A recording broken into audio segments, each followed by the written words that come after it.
Amis réfractaires, aujourd'hui on va parler de dérive autoritaire avec cette loi qui s'appelle Loi Sécurité Globale. Une dérive autoritaire qui n'en finit pas. À force de ne faire aucun compromis avec l'oligarchie, la Macronie est devenue prévisible. Encore une fois, c'est l'idéologie libérale qui, patati patata, est-ce que c'est pas nous qui sommes devenus prévisibles à force? Je ne sais pas parce que c'est un peu toujours la même chose quand même. Hein.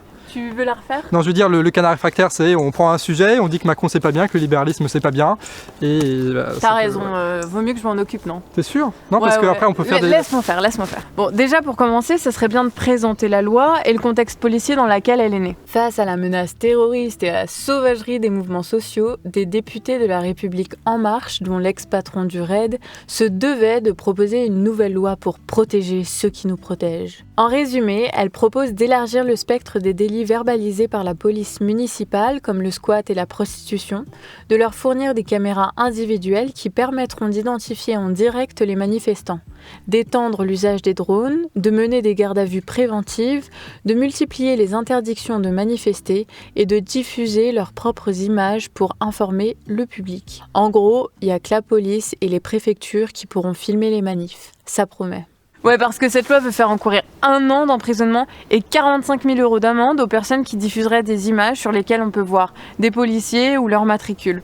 Donc bye bye lanceurs d'alerte et journalistes. Sauf que Vigie rappelle aussi qu'une loi existe déjà pour punir le harcèlement. C'est donc clairement une loi pour cacher les violences policières. Et puis, libéralisme oblige, elle prévoit aussi de déléguer des pouvoirs comme la verbalisation ou le contrôle d'identité à des agents de sécurité privés. Et oui, pas un coin de cette société ne s'en sortira sans être privatisé. Bref, le gouvernement voudrait nous faire croire que nous, citoyens, sommes responsables des mauvaises conditions de travail des policiers. Or, c'est bien le gouvernement qui a dégradé les conditions de travail des policiers. Locaux vétustes, véhicules inutilisables ou manque de personnel dû à des salaires bas. Le manque d'investissement est criant et pourtant des millions vont être dépensés dans des chars anti-manifestation qui militarisent un peu plus le pouvoir. Cette loi est liberticide parce que mal définie.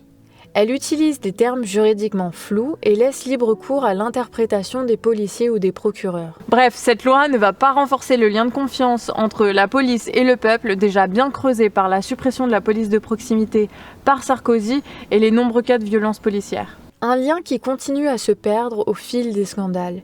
Les exemples sont nombreux et montrent qu'il y a de véritables dysfonctionnements dans l'institution policière qui ne sont jamais réellement traités. Probablement par peur d'affronter les syndicats ou de ne plus pouvoir trouver assez de CRS volontaires prêts à tabasser des manifestants ou des lycéens. La démagogie anti-flic, elle est bien issue de tous ces problèmes-là, non? Alors pas les traiter en profondeur, c'est s'assurer qu'ils finiront en confrontation. Bref, le gouvernement est la véritable cause du mal qu'il prétend combattre en supprimant nos libertés. Et notamment celle de la presse qui nous a pourtant permis de lever quelques lièvres. On se rappelle de l'affaire Benalla, de l'hôpital Pitié-Salpêtrière ou encore de Le Gay. À chaque fois, le pouvoir avait ouvertement menti avant que des vidéos viennent rétablir la vérité. En nous privant de ces outils, le pouvoir demande qu'on lui fasse une confiance aveugle. Mais comment les croire après tout ce qu'on a vécu ? D'ailleurs, l'affaire Traoré montre qu'une absence de vidéo nous condamne à un conflit parole contre parole, qui est loin d'apaiser la société. Bon, clairement, l'État utilise la police pour se protéger et pour protéger... Notre projet! Bon, rappelons quand même que la police est un service public, censé être au service du peuple. Elle est pas là pour se substituer à une réponse politique. Mais bon, diviser pour mieux régner, ça c'est une méthode testée et approuvée. Ou alors c'est pas du tout une loi juste policière, c'est surtout un aveu d'échec de la part de la Macronie, et cette loi de sécurité globale, c'est la preuve qu'ils sont totalement impuissants. Il faut bien comprendre que Macron, il a aussi été élu parce qu'il portait des valeurs, un programme et une ligne politique. Son pouvoir, il le tenait du consentement qu'on avait tous auprès de lui. Alors oui, c'était un monarque, mais un monarque fraîchement élu qui devait changer les règles du jeu. Sauf que les valeurs qui étaient affichées par Macron, elles se sont révélées totalement incompatibles avec sa détermination libérale et sa conception autoritaire du pouvoir. Au fil des scandales, le consentement il a totalement disparu. Du coup, vu qu'il voulait appliquer son programme libéral, la seule chose qui lui restait à faire, c'était user et abuser de la force, même s'il devait payer le prix d'indécrottables contradictions. Regarde, par exemple, t'as Macron qui a fait ce genre de discours avec ses valeurs qui sont censées être les siennes. Écrire la vérité, chercher la vérité. Écrire, je le cite de mémoire donc imparfaitement, sur une feuille propre et proprement est irremplaçable. La liberté de la presse aujourd'hui n'est plus seulement attaquée par les dictatures notoires. Elle est aussi malmenée dans des pays qui font partie des plus grandes démocraties du monde. Et de l'autre côté, t'as la réalité. La Macronie change les lois pour interdire de filmer la police et permet à ces mêmes policiers de renvoyer n'importe quel journaliste d'une manifestation de manière totalement arbitraire. Ce qui a provoqué d'ailleurs une réaction exceptionnelle de la quasi-totalité des journalistes. Le pouvoir censure une BD qui ne plaît pas à Blanquer, sanctionne des profs qui ont participé à une manifestation, gaze des journalistes qui voulaient couvrir une manifestation lycéenne, enferme Gaspard Glans et formate sa carte SD, vote la loi de secret des affaires qui empêche aux lanceurs d'alerte de prévenir sur les scandales des grosses boîtes, ou encore intimide des journalistes qui ont sorti des scandales liés à la guerre au Yémen. Et évidemment, la Macronie, elle est parfaitement consciente de ces contradictions. Et c'est ça le plus intéressant, c'est qu'aujourd'hui, ils sont obligés de mentir pour faire passer leurs lois. Et ça, c'est pas un détail. Ça montre bien que la Macronie, en tant qu'idéologie, une fois confrontée au réel, elle a été totalement vidée de sa substance. Ça se traduit par des incompétents comme Darmanin au ministère de l'Intérieur, qui envoie sa police contre les journalistes, sa police aussi contre les commerçants, sa police contre les lycéens, sa police contre les soignants. Bref, il n'y a plus aucune vision d'ensemble, plus aucune gouvernance. Un pouvoir autoritaire qui dépend donc quasiment exclusivement de sa police et des syndicats qui peuvent faire passer absolument n'importe quelle loi. C'est pas un hasard si Alliance est le seul syndicat qui arrive à manifester à 50 à Paris et à faire craquer le gouvernement. Et ce genre de loi, c'est autant l'expression de l'impasse politique de la Macronie que le résultat du véritable rapport de force qu'exercent les syndicats de police d'extrême droite au sein d'un régime devenu seulement autoritaire. Alors oui, c'est vrai que ce genre de loi, ça peut faire peur, mais en même temps, c'est quand même un aveu de faiblesse parce qu'un gouvernement qui serait véritablement fort, puissant, convaincant, il n'aura pas besoin de mentir à ce point pour se faire comprendre et se faire respecter. Surtout que cette loi, elle n'a pas été votée, il faut encore que ça passe à l'Assemblée et ça va faire des histoires terribles, mais surtout au Conseil constitutionnel qui avait déjà fait retoquer la loi Avia pour beaucoup moins que ça. D'ailleurs, tu as le défenseur des droits qui s'est manifesté et tu as aussi une alerte qui a été déposée au Conseil de l'Europe pour la protection du journalisme. Donc entre ce que veut le gouvernement et ce qui va se passer, il y a de la marge. Je dis pas qu'il ne faut pas contre-attaquer, faire des manifs et tout ça pour essayer d'affaiblir encore plus ce pouvoir. Je dis juste qu'il ne faut pas trop s'inquiéter et il faut savoir lire entre les lignes. Ah ouais, donc pour toi, Macron, il est dépassé par la situation, quoi. Ouais. Eh ben, je suis pas d'accord. Ouais, vas-y, ramène ta fraise. Ou alors, Macron sait très bien ce qu'il fait et tout ceci a un but politique bien précis. Sinon, ce serait beaucoup d'efforts pour des personnes qui sont désespérées. En fait, Macron s'est rendu compte que dans la 5ème République, il pouvait tout dire et tout faire sans être révoqué ni renversé. Contredit éventuellement, mais sans être réellement inquiété. On se rappelle que pendant les Gilets jaunes, Macron a dû se réfugier dans son bunker sous l'Elysée. Et pourtant, rien n'a changé. Tout s'est même empiré. Pareil avec les manifestations contre la réforme des retraites qui devaient aboutir à la fin des régimes spéciaux, mais surtout à la privatisation des caisses. Il y a eu jusqu'à 1,5 million de personnes en manif le 5 décembre 2019. Au final, la loi passe quand même avec le 49.3 et seul le Covid a pu retarder le projet.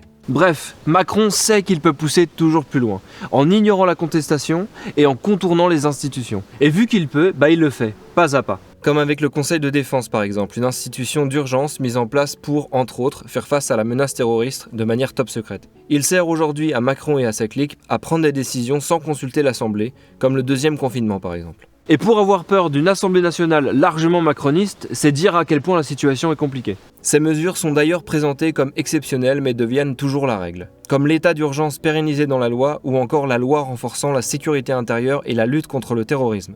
Quant à la loi Avia, censurée par le Conseil constitutionnel, elle revient sur le devant de la scène. Tout ça, c'est calculé pour les présidentielles de 2022. La Macronie se présentera alors comme le parti de l'ordre contre le désordre, comme un gouvernement fort et autoritaire. Pour cela, il faut donc une forte conflictualité sociale. Disons inégalité des richesses, restriction des libertés avec un affrontement identitaire et religieux. Pour justifier ensuite la répression avec de nouvelles lois, ce qui leur permet de se présenter comme un pouvoir fort et de restreindre la liberté. De monter les flics contre les gens et de provoquer de fait d'autres violences qui vont justifier un renforcement autoritaire, et t'as compris où je voulais en venir. Le truc de fou, c'est qu'ils sont eux-mêmes la cause des problèmes qu'ils veulent résoudre. Bref, le pouvoir va jusqu'à ce qu'ils trouvent une limite, et pour l'instant ça marche, donc ils continuent. Je dis pas qu'ils vont y arriver, je dis juste qu'ils ont une stratégie. Ou alors, peut-être qu'il faut se remettre un petit peu en question, parce que le pouvoir, c'est vrai, il va jusqu'à ce qu'il trouve une limite. Mais cette limite, c'est notre seule capacité à nous organiser pour faire valoir nos intérêts. Et force est de constater que cette limite, en ce moment, elle n'est pas très haute. Et ça, principalement pour 2 raisons. Déjà, il y a une opération politique de la Macronie pour brouiller et dégoûter les gens de la politique. Et pour ça, il n'y a rien de mieux que la langue de bois. Dire tout et son contraire, puis l'inverse du contraire, puis le tout inversé du contraire et ne comprend plus rien, on veut plus rien comprendre et nous voilà en colère certes, mais dans une colère passive qui ne pousse pas à la révolte. Les médias de masse partagent eux une vision basée sur la polémique, sur le ridicule et souvent la bêtise sans jamais élever le débat.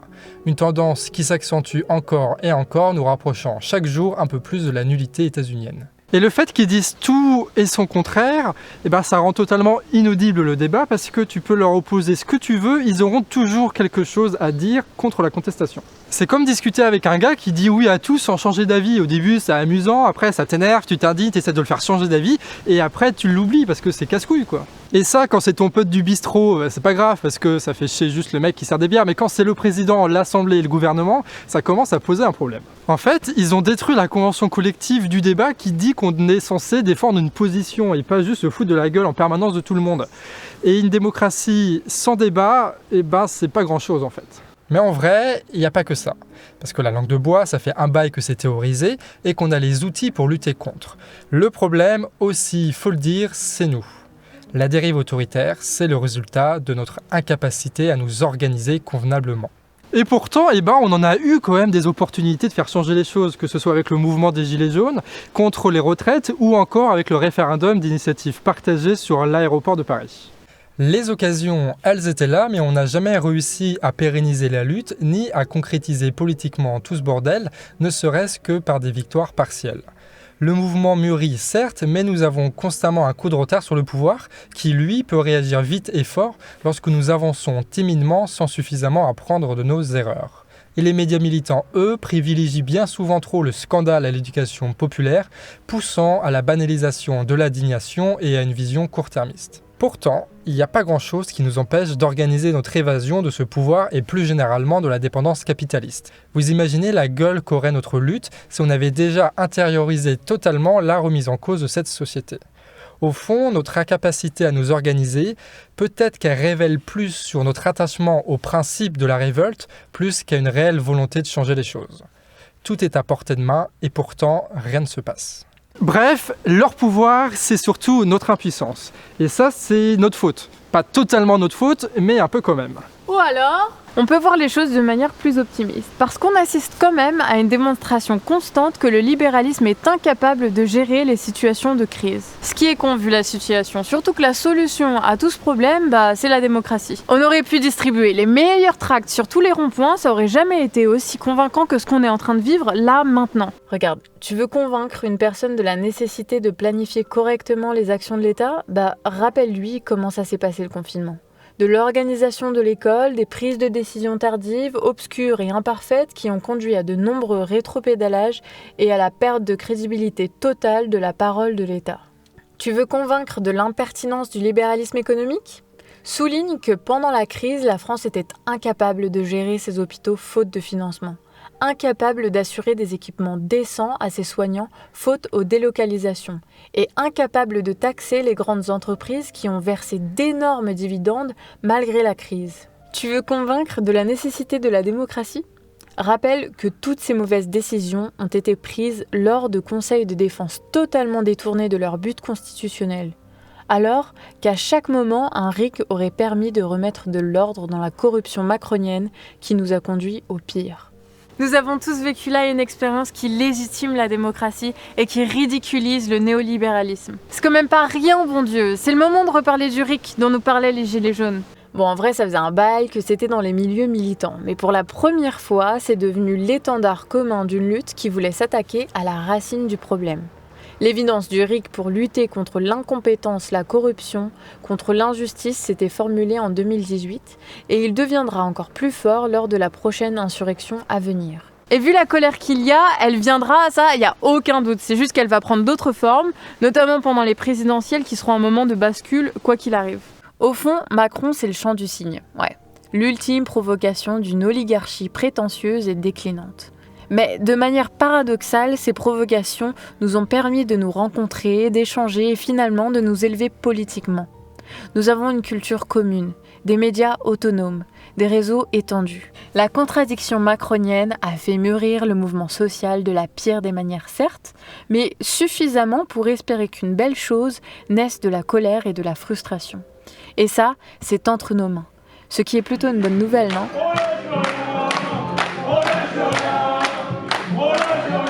Bref, la dérive autoritaire c'est une chose, la loi en est une autre et son interprétation encore une autre. Pas mal de paramètres sont à prendre en compte et parfois la limite entre malhonnêteté, stratégie et incompétence est subtile. D'où le fait que cette fois, on vous a présenté 5 visions différentes d'un même phénomène. Critique de la police, symbole de l'impuissance du gouvernement, signe de la stratégie au contraire du gouvernement, signe de notre incapacité à réagir et au final, preuve de la pertinence du RIC et globalement du mouvement social. Sinon, vous aurez en commentaire épinglé les liens des vidéos de Jamie les Pixels qui vont vous détailler bien mieux que nous cette loi. Bref, c'est là-dessus qu'on se quitte les gens, j'espère que ce nouveau format vous a été utile et à bientôt pour de prochaines vidéos. Des bisous.